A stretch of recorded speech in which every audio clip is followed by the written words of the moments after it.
북한과 중국 간의 관계가 확실히 달라졌습니다. 혈맹이라던 끈적한 관계는 이미 옛말이 되었고 지금은 분명하게 거리두기를 하면서 오히려 중국이 북한에 대해서 냉랭하게 대하고 있는 모습이 포착됐습니다. 이 모두가 김정은 총서기가 자초한 일이라는 점에서 눈길을 끕니다. 그렇다면 중국은 북한에 어떤 경고 메시지를 보냈을까요? Y타임즈가 짚어봤습니다. 지금 시작합니다.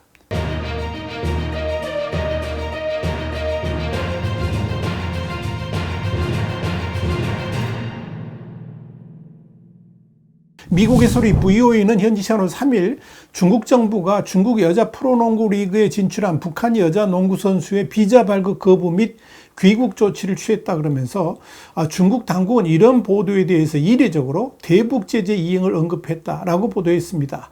이와 관련해서 루펑이 주미 중국 대사관 대변인은 전날 북한 여자 농구 선수 박진아에 대한 비자 발급 거부 및 귀국 조치 보도와 관련한 VOA의 서면 질의에 자세한 사항은 알지 못한다 그러면서도 중국 정부는 원칙적으로 북한에 대한 관련 유엔 안전보장이사의 결의를 항상 완전하고 엄격하게 이행해왔다 이렇게 밝혔습니다. 북한 여자농구 대표팀의 간판 선수로 센터 포지션을 맡고 있는 박진아 선수는 지난 6월 중국 여자 프로농구팀 우한성판에 입단한 것으로 알려졌습니다. 이후에 팀의 컵 대회 준우승에 일조하는 등 활약상이 중국 언론에 소개되기도 했던 이 박 선수는 입단 한 달여 만에 돌연 북한으로 귀국한 것으로 전해졌습니다. 이와 관련해서 연합뉴스TV는 지난 8월 11일 중국 농구에 정통한 대북 소식통을 인용해서 중국 당국이 대북 압박을 위해서 박진아에 대한 비자 발급을 거부해서 어쩔 수 없이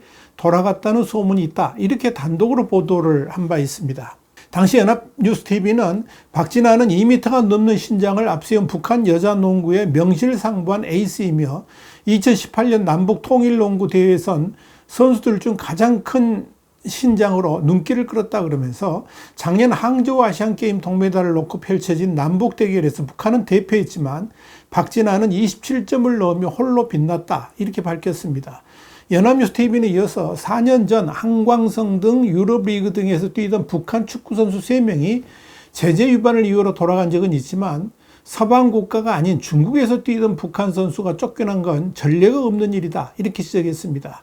여기서 주목할 점은 이 중국 당국이 농구선수 박진아의 추방 소식을 전하면서 구태여 대북 제재 위반이라는 이유를 달았다는 점입니다. 이건 북중 관계가 사실상 갈 때까지 갔다라고 볼 수 있다는 점에서 2달 전 북중 간의 이상기류 조짐을 공식 부인했던 사실을 무색하게 만듭니다. 중국 정부는 그동안에 안보리 상임 이사국으로서 대북 제재 의무를 이행하고 있다라고 강조를 해왔지만 그건 어디까지나 공식적인 외교적 언어일 뿐 서방 국가들로부터 대북 제재 불이행국으로 낙인 찍혀왔습니다. 그랬던 중국이 돌연 대북 제재 이행이란 말을 꺼내들면서 중국에서 뛰던 농구 선수를 북한으로 돌려보냈다는 것은 매우 중요한 상징적 의미를 갖습니다. 이는 최근 2달여 동안에 북중 관계는 더욱 냉각됐고 중국이 확실하게 북한과 거리두기를 하겠다는 의지를 분명하게 드러내기로 했다고 볼 수 있기 때문에 그런 겁니다. 특히 지난 1월 북중 체육장관이 만나서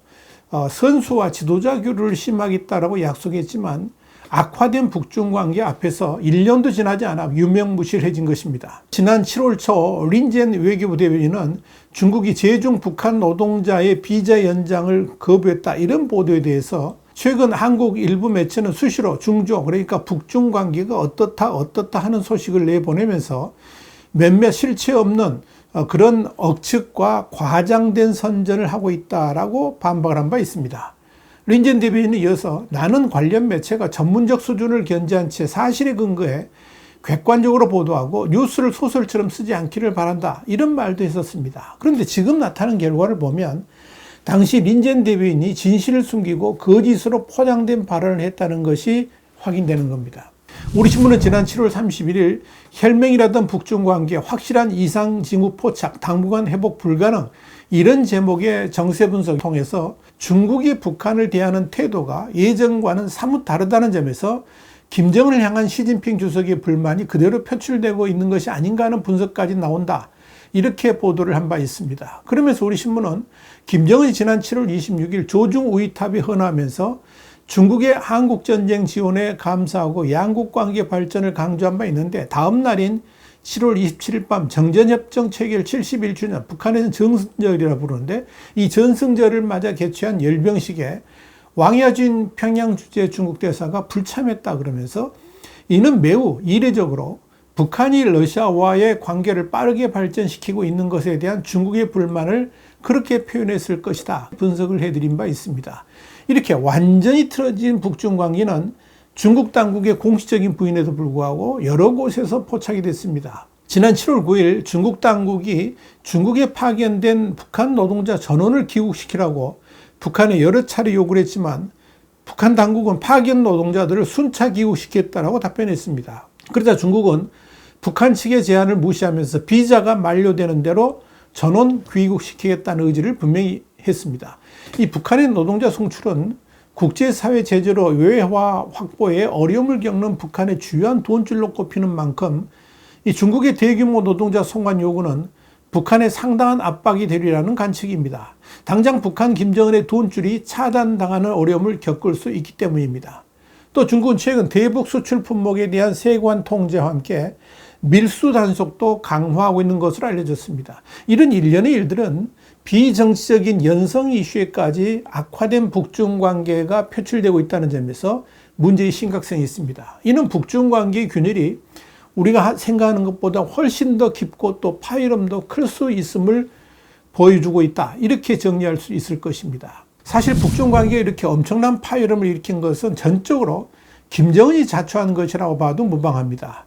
우리 신문은 지난 6월 15일 푸틴 방북에 떨떠름한 중국, 김정은과도 거리뒀다. 이런 제목의 정세 분석, 유튜브로는 2758회차를 통해서 푸틴의 북한 방문에 대해서 주변에서 바라보는 시각은 매우 부정적이라 그러면서 오히려 푸틴의 평양 행으로 말미암아 북중러 삼각연대까지 흔들릴 수도 있다. 이렇게 분석을 해드린 바 있습니다. 우리 신문은 이어서 사실 푸틴이 평양을 찾을 때 원래 예정됐던 시간이 아니라 새벽 시간에 갔다가 당일치기 순방으로 끝내버린 것도 자신의 방북에 대한 세계의 여론이 매우 부정적인 것을 알고 급하게 일정을 변경한 것이다. 그러면서 푸틴은 특히 중국의 눈치를 볼 수밖에 없었을 것이다. 이렇게 분석을 했습니다.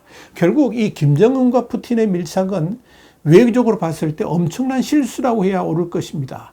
실제로 얻어지는 것보다 잃는 것이 훨씬 많은 그런 만남이었기 때문입니다. 푸틴은 푸틴대로 시진핑과 멀어졌고 북한은 또 중국으로부터 완전한 거리두기를 당하는 처지로 전락했기 때문에 그런 겁니다. 북중 관계가 완전히 냉랭해졌다는 것을 보여주는 상징적 사건이 바로 2018년 5월 김정은의 중국 다롄 방문 당시 시진핑 주석과 산책하면서 친교를 쌓은 것을 기념하기 위해서 설치된 것으로 알려졌던 발자국 동판의 제거입니다. 이는 북한 입장에서는 경악할 만한 사건입니다. 이와 함께 중국은 두 정상이 함께 걸었던 방취다오 해변 인근 식당의 7호각 전시실도 폐쇄를 했습니다.